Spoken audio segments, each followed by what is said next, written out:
War films have been a part of our culture for ages.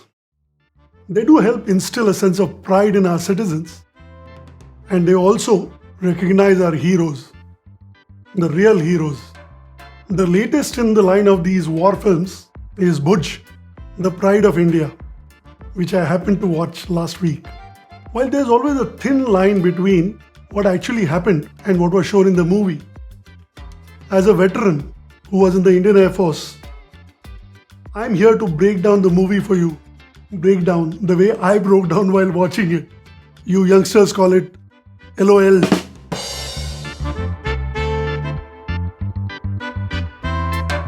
Now, this is a spoiler alert. I'm going to tell you the plot of the movie. You see, I was a fighter pilot, flew the MiG-21 for 2 tenures in Bhuj. 5 years I've spent flying over that area, Kutch, and of course, driving through it. That movie brought tears to my eyes, not because of the happy memories, but because it is so hilarious despite the makers being so serious. So here's what happens in the movie. First, the commander of a forward air base is enjoying in a party when the enemy planes come and bomb his airfield, shooting at all our planes lined up outside like sitting ducks. Among all those dazzling explosions, a lot of suicidal men run helter-skelter. And then our hero, he drives a burning jeep and rams it into an inferno of a plane. He flies a few feet into the air above that and falls on the other side with nothing more than a gash on his forehead. In his place, all my bones would have been broken. But his bones are made of rubber, right? As if that was not enough, he goes and catches hold of an anti-aircraft gun and shoots down half the Pakistan Air Force in minutes. After that, he goes out and shoots a spy and then has a jingoistic dialogue with a Pakistani commander on a landline telephone. The number you have reached is not in service.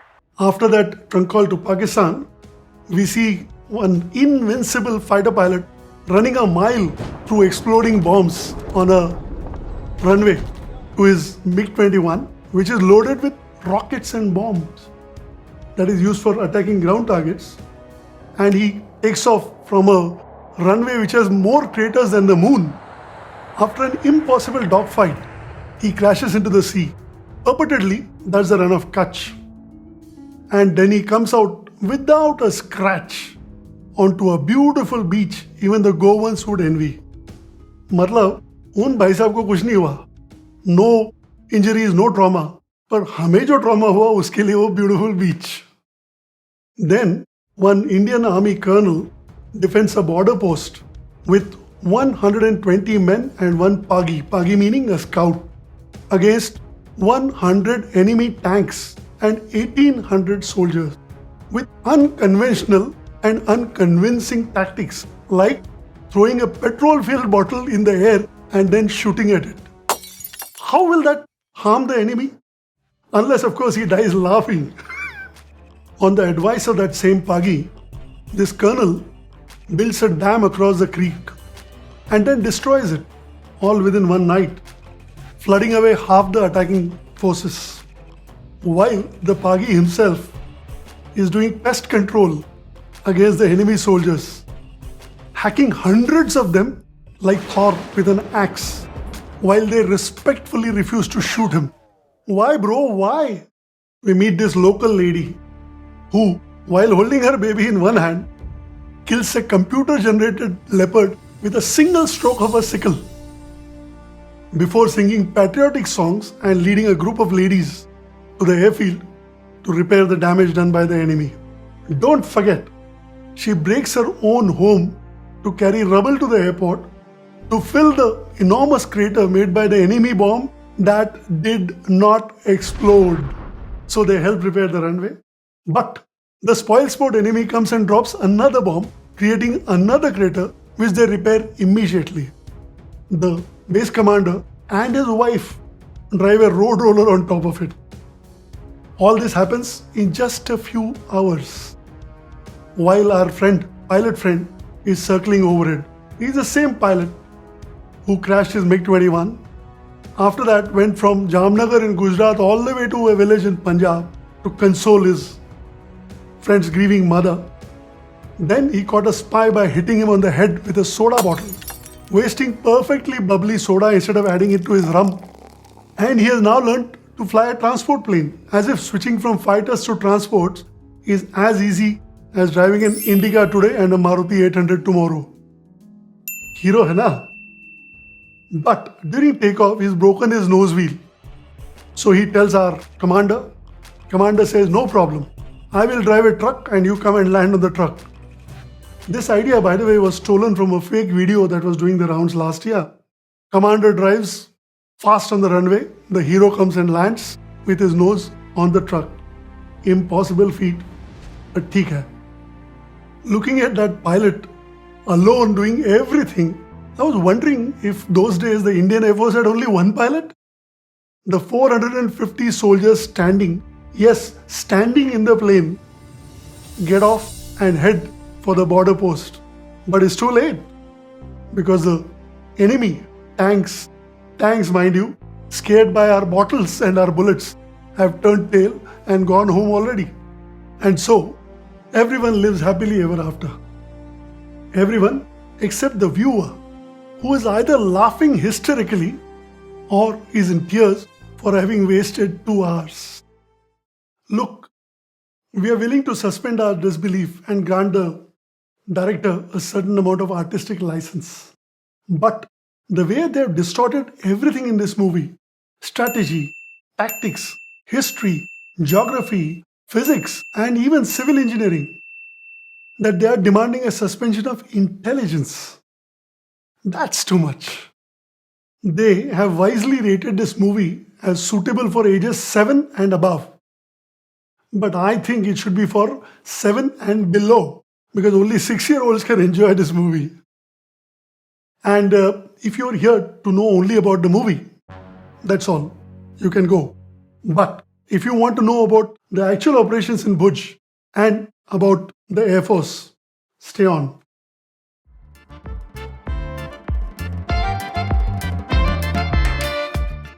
Here are the facts that they got right in the movie. Yes, the brave ladies of Madhapur did actually go and help repair the runway. Yes, Squad leader Vijay Karnik did actually command the base before and during the war. Yes, Mr. Ranchod Das Pagi did actually act as a scout for the Indian Army in 1965 and 1971 wars. That, I'm afraid, is all that is right with the movie.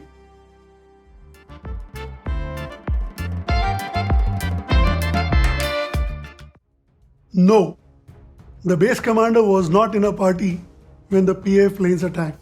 Our forces had been on high alert for a long time, so we were quite ready when the preemptive strike happened. Bhuj was technically called a C&MU, Care and Maintenance Unit, to support planes going towards Pakistan and to recover those returning in an emergency, somebody with battle damage or something. No, the base commander does not fire anti-aircraft guns. There are experts for that. Nor does he go around shooting spies or driving road rollers, including with his wife. No, we do not park precious planes out in the open for the enemy to destroy them on the ground. We camouflage them, combat ready, inside blast pens to protect them from bomb blasts. And the bigger transport planes, we park at airfields which are far away from the border. No, the Indian Air Force did not have a plane big enough to carry 450 soldiers. And you cannot remove seats and carry them standing. It's not a road transport bus. No, the pilots don't have to run a marathon to reach their planes. They'd be exhausted. They sit in semi-underground protected bunkers near their planes. No, we don't run around like headless chicken when the base is under attack. We preserve our life, limb and sanity to retaliate later. No, you don't have time during air combat to stare at your opponent. That may have been possible during the World War I when the planes were slower. In 1917, not in 1971. No, we don't discuss personal matters like mom's knee operation during dangerous missions across the border. No, we do not hang around over enemy airfields waiting to get shot down by their missiles and guns. We just make one high-speed pass, drop our weapons and fly away to fight another day. No, Kutch is not 50% water and 50% desert as they repeatedly say in the movie. Where do the people live then? No, you could not speak on a landline phone from Bhuj to some place in Pakistan in 1971. Those days you could hardly get a phone call, a trunk call through from Mumbai to Delhi. You don't know what a trunk call is? Ask your parents. No, an IF officer will never go around with his tie half open, even in the middle of a war, because that will be disrespect to his uniform. By the way, the summer uniform in 1971 was khaki, and Bhuj is never cold enough to wear the winter uniform. No, you cannot replace research and logic with computer graphics and special effects. No, you should not make movies without specialist consultants. No, no, no.